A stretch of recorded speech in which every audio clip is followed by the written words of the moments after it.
Hi, I'm Stu, and guess where I'm standing right now? In our butcher shop with two things that I love. One of them is our tenderloin or filet mignon, and the other one is my good friend Jamie, who's been a butcher at Stu Leonard's for 18 years. He's an expert. He's gonna help you decide on how to pick the best filet mignon. He's gonna answer some questions for us. You know, first of all, we go out to Kansas. Jamie and I were just out there, and we were out riding horses, we were herding up some cattle, and we met the family farmers that we deal with. The nice thing about Stu Leonard's tenderloins, we buy these direct from the Midwest, and they come right to Stu Leonard's, and we have our trained butchers here that will cut them for you for free. So Jamie, one of the biggest questions we get asked, how do I pick a tenderloin when I come to Stu's? We have two types of fillets that we carry. The one here is the one we call our fat-on fillet, and the one over here is what we call our peeled or already trimmed fillet. As you can see, the fat-on has all the heavy fat still on the piece of meat, and the peeled or trimmed has that heavy cap of fat removed. This one's already trimmed out west. Yes, it has all the heavy fat already taken off the piece of meat. The easiest way to pick out a fat-on fillet is generally what you want to do is you want to squeeze it for softness. The softness means that there's less fat on it. Mm-hmm. As far as the trimmed fillet or peeled, it already takes that step out of the process. You can see the meat itself, and you could tell how the meat looks. You can almost just grab it and go. And go if you would like, absolutely. Otherwise, our butchers will trim it up for free. They can cut it into steaks or leave it as a roast, however you like. And one thing you do want to look for is something that's kind of the same throughout, symmetrical through the whole piece of meat, a nice firm, fat piece of meat. Don't get nervous by the tail, that's the nature of the fillet. It does tend to tail off and get thin at the end, but you do want to look for a nice fat centerpiece. We'll sell 2 million pounds of this filet mignon every single year at Stu's. It's one of our best sellers. When customers come in, they ask you, how do you get it cut? Right. What do they?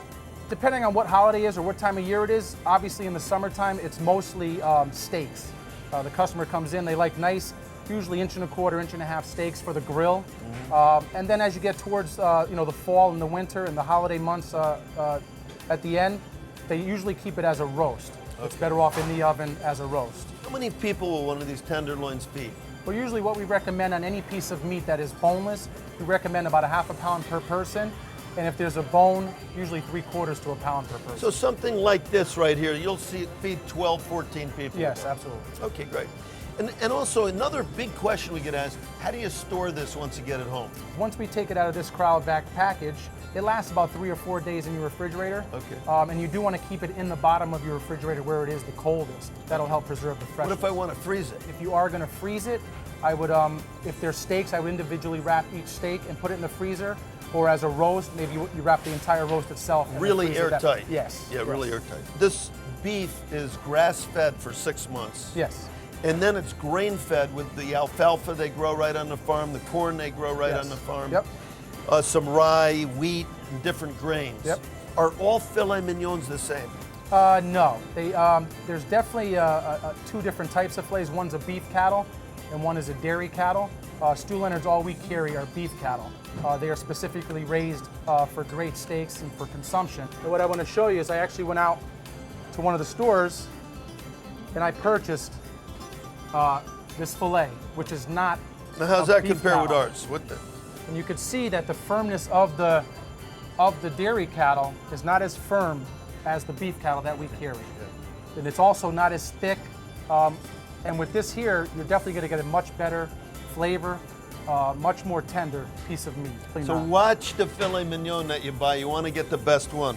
And you know what? If you have a question about your tenderloin, just ask one of our butchers at Stu's. We'll be happy to help you out. One of the things we've done at Stu's, we've met the ranchers. We go out west. We bring the very best in direct from the ranch, right out in the Midwest, right to Stu Leonard's. We're going to make sure you get the best filet mignon, the best tenderloin on your family steak.